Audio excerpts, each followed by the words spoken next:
It's common for families to experience disagreements or financial difficulties. However, some families manage to stay together and navigate their daily lives. I believe it's not necessary to compare which is happier. My name is Lily. Since childhood, people have referred to me as a strange child. I don't understand why they think I'm odd. I only think I am because they say so. It doesn't bother me much to be called strange, but the real issue is that my parents avoid me because of it. My childhood was lonely. I have an uncanny ability to read people's minds, sensing their thoughts and feelings. I'm not sure how I do it. It just feels natural, like breathing or moving my hands. Once, I sensed an evil presence from a coworker my father brought home. I felt we needed to be cautious around him and warned my mother, but she ignored me. Later, the coworker tried to persuade my father to sign as a debt guarantor. Although my mother didn't believe me, I cautioned my father, saying, "Something tells me that the phrase joint and several is hazardous. I'm not sure what solidarity entails, but be cautious." Because of this, my father reluctantly declined to sign as a co-signer. When his colleague declared bankruptcy and couldn't repay his debts, the entire burden did not fall on my father. Another time, while shopping with my mother, I felt a wave of unease from behind. I saw a man wearing sunglasses and a hat, emitting that unease. I told my mother, "Let's veer off that way and keep going," taking her hand and leading her down a side road. She was confused, but moments later we heard a shout of "I've been robbed" from the main street. The man had snatched a woman's bag right in front of us. If we had stayed, my mother would have been his target. These incidents happened frequently, making my parents see me as a strange and peculiar child. I felt very lonely. What was normal to me wasn't normal to others. I became the strange and eerie child, so I stopped expressing my feelings even if something felt wrong. I realized that if I stayed silent, no one would think I was strange. My younger sister, Sophie, is 3 years younger than me. She's a typical child and like me. As the years passed, I became darker, while Sophie grew more adorable and cute. My parents clearly preferred her over me. Sophie is lovely, while I am dark and shadowy. Despite no longer saying or feeling strange things, my parents still saw me as odd. I stopped expressing my strange feelings to get by, tired of the pain my ability caused me. I did everything to hide my true self. I tried to keep it under control, but I grew up without my parents' love. It was either because my attempts to pretend I was normal made me seem unusual or because, once labeled as unusual, that image couldn't be erased. My younger sister, on the other hand, was raised without parents' love. Sensing their coldness and distance from me, she began to look down on me. She would say things like, "I don't like being around my sister because her darkness transfers to me. I'm very attractive, but my sister negatively impacts my image." She seized every opportunity to put me down, and our parents tolerated her behavior, never correcting her. When I was in my second year of junior high, and she was in her 5th year of elementary school, a scout from an entertainment production company approached her, asking her to join their agency. "It's obvious because I'm attractive," she boasted. They said I could be on television. She was already contemplating a career that pleased our parents. "I have a bad feeling about this. You should take it slow and think about it," I said, revealing my hidden concerns for the first time. I didn't want her to face any trouble. Unaware of my unusual ability, my sister retorted, "Are you chastising me because you're not attractive and can't communicate with others like I can? Don't be strange, and don't stand in my way." Her face turned red with anger as she reached for me. Our parents, who had either forgotten about my ability or were too overjoyed by the prospect of their daughter being in the spotlight, stood by her side, accusing me. I then reaffirmed my intention to remain silent. One day, an educational intern was scheduled to visit my middle school. He was a male college student, a junior high graduate, aspiring to be a physical education teacher. The intern shared his educational dreams in a powerful speech, quickly becoming popular with both the teachers and the students, especially the female students. As he responded enthusiastically to the attention from the girls, I felt a black wave of dread wash over me. Though I usually kept my abilities hidden, I sensed my classmates were in danger and decided to break my own rule. I approached a teacher who seemed understanding. "I know this is unexpected, but please believe me and help me," I said. The teacher was puzzled by my abrupt statement, but agreed to stake out a specific location after school as I requested. I didn't share the details, knowing they would sound unbelievable. The next day, the school was in an uproar. The intern had violated the nuisance prevention ordinance. The teacher had staked out the area near the women's restroom, and the intern was caught setting up a video camera. The teacher managed to catch him in the act, preventing any female students from being humiliated by his voyeurism. Meanwhile, my younger sister had eagerly joined an entertainment agency that had scouted her. However, there were no lessons or auditions, only costly affiliation and lesson fees. Eventually, the office abruptly closed, revealing she had been scammed. She screamed and cried, turning her rage on me. "It's all because of you. You ruined my future.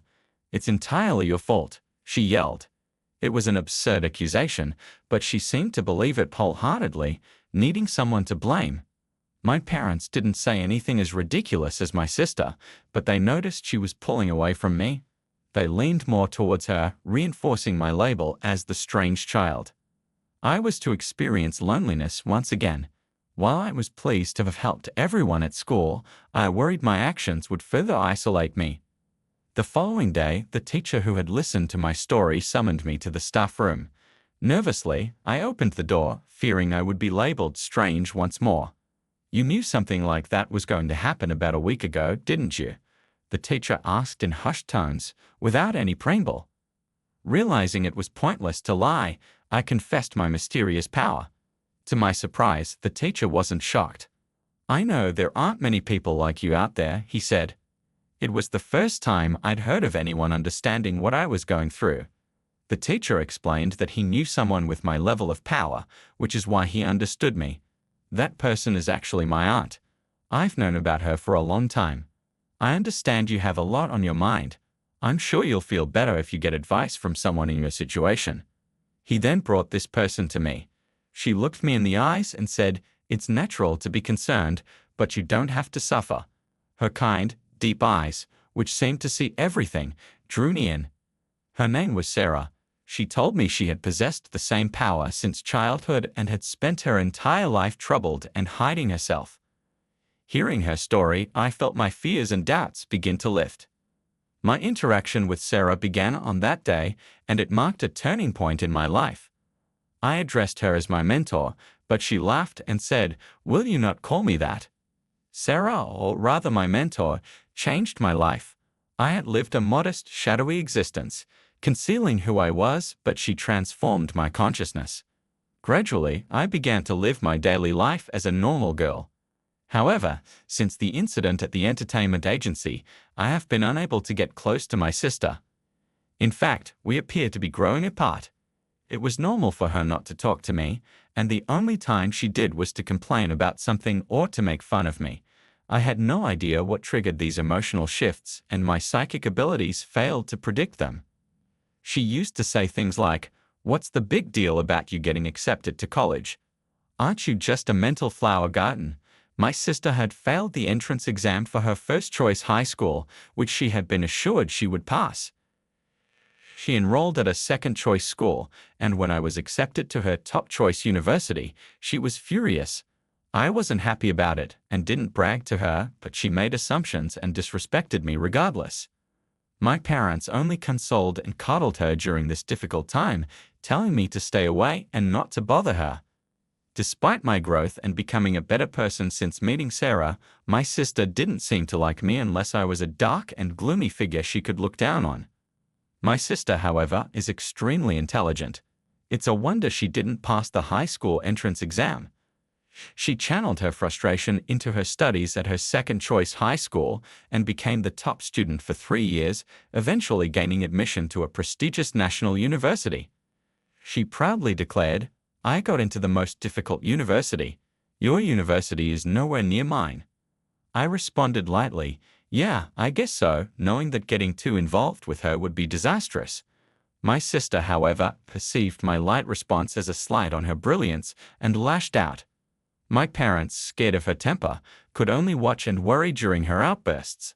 In the end, they blamed me, concluding by calling me a troubled and dishonest daughter.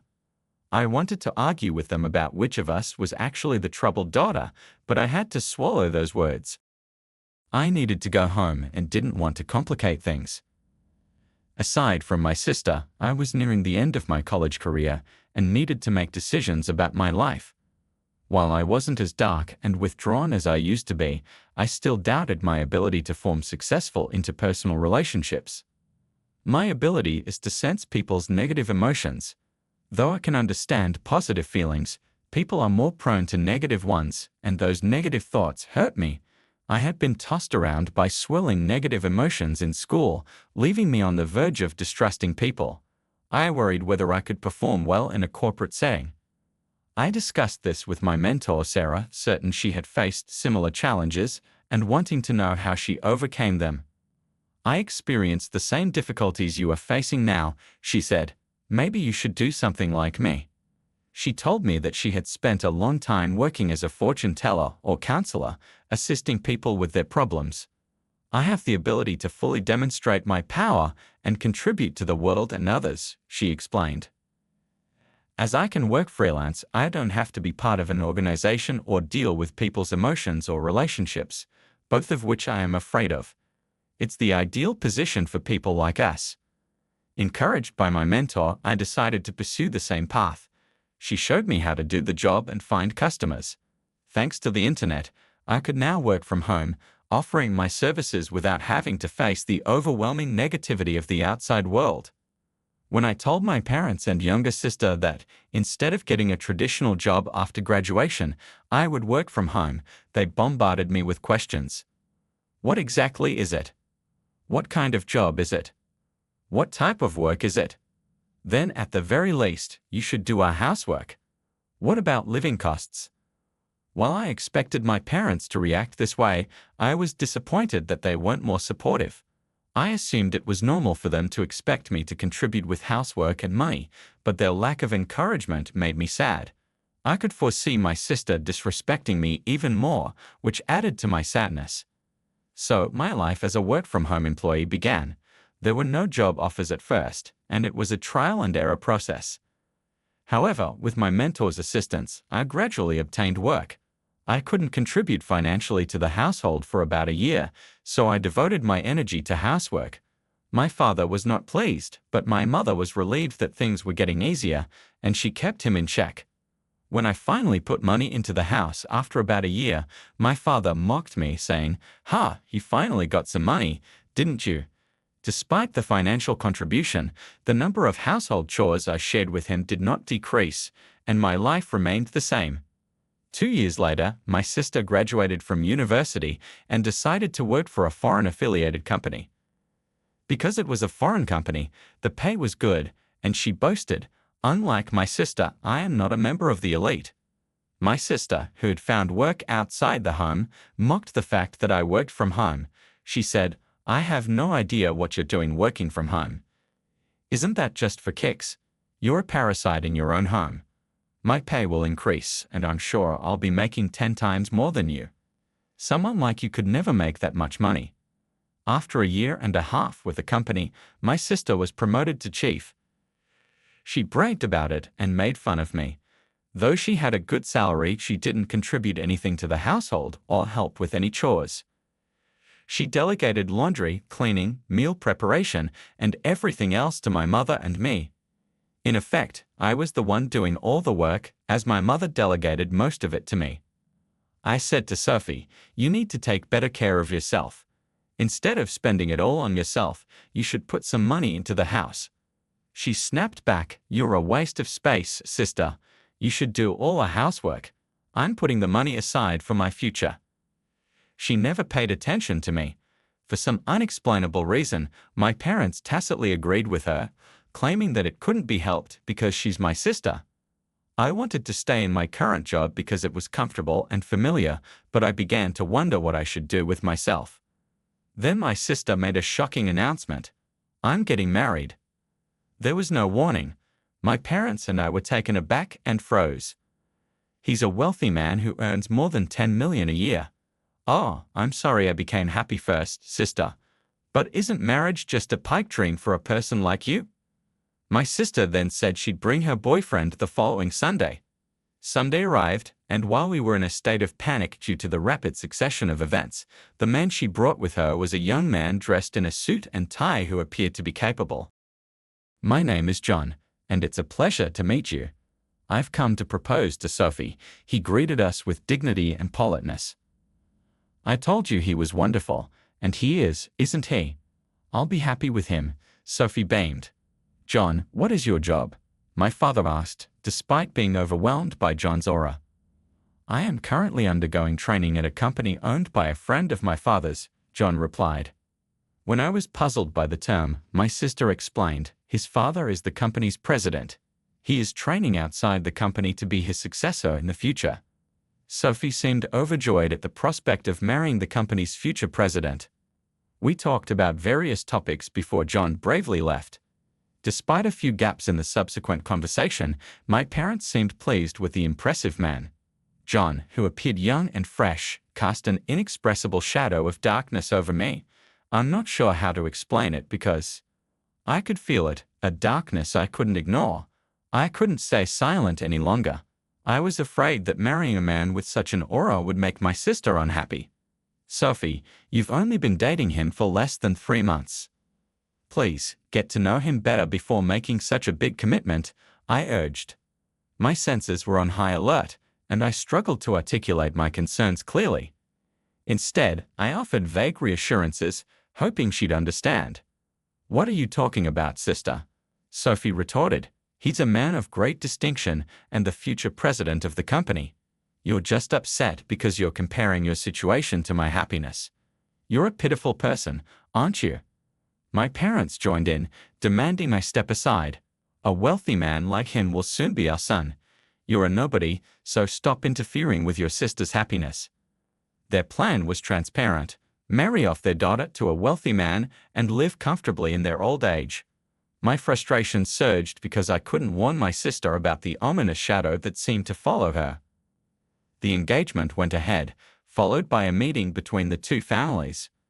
John's parents exuded the same fresh aura as he did, but I sensed the same dark clouds lurking behind them.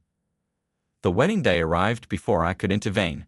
My sister was excitedly recounting how the company president would attend the reception. "Do you know how talented and promising I am? It's a great honor, though I know you, my little stay-at-home sister, can't even imagine it." As usual, she added a few words of disrespect before leaving the house. In the hotel's wedding hall, they exchanged vows, and the reception began. My sister beamed with happiness, her smile bright and seemingly genuine. I watched her with concern, wondering how long her joy would last. The company president, as the guest of honor, gave a congratulatory speech. Naturally, it was a speech that elevated my sister, and she was pleased. After the speeches, drinks and food were served at each table. The food looked delicious, but I started feeling increasingly uncomfortable. It was clear something was wrong when nothing had been brought to my table. At first, I thought it might just be a delay, but as drinks and hors d'oeuvres arrived at other tables, I realized that I was the only one left out. The guests at my table began to murmur and shift uneasily as they noticed the discrepancy. Then, Sophie approached me with a mocking laugh and said in my ear, "Free food isn't meant for people like you. This food is too good for you. You should just go home and eat potato chips. Just leave our wedding gift and go home." Her cruel words made my eyebrows shoot up in shock. The groom, seated with a wide grin, nodded in agreement. My parents, initially feigning surprise, eventually shrugged and said, "Well, Sophie has a point." I was stunned by their acceptance of such rudeness. "I never thought you could be so cruel," I said, my voice trembling with anger. "Father, Mother, how could you condone this?" My parents shot me a bitter look but didn't reprimand my sister. "I understand," I said. "I'm going home. But remember this, you'll regret it." My threat was met with a dismissive laugh from Sophie. "Is that supposed to be a loser's howl?" she sneered. The room buzzed with shock and excitement at the scene unfolding. Suddenly, a man stood up abruptly. "I'm the groom's brother. My name is David. My brother and parents are scum, but the bride is even worse. I can't stand this anymore. David continued, Father, your company went bankrupt 6 months ago, yet you're still pretending to be the president. You're just trying to take advantage of your daughter-in-law and her family. John, you're no longer president, but you're still pretending and trying to mooch off your wife, even though you're unemployed. The hall erupted in murmurs and gasps as David's revelations hit hard. Meanwhile, Sophie's frustration grew, adding to the heated atmosphere. Sophie's face flushed bright red as she demanded, What do you mean you cheated me? What do you mean you're unemployed? Her rage escalated quickly, and her face soon turned from red to a deep blue, tears welling up in her eyes. My parents, equally shocked, joined in with their screams, their voices echoing through the hall. The groom and his family were left stunned and silent, unable to respond to the uproar. Earlier, I had already received David's confession and apology. I had asked him to speak up if anything went awry during the reception, so his outburst didn't come as a total surprise to me. Sophie continued to berate David. Another man stood up with a look of utter frustration. It was the president of my sister's company. Enough of this, he said sternly. This is not a good look. You have no right to blame the groom or his brother for your troubles. The president's voice was filled with anger, and Sophie's face grew even more frightened.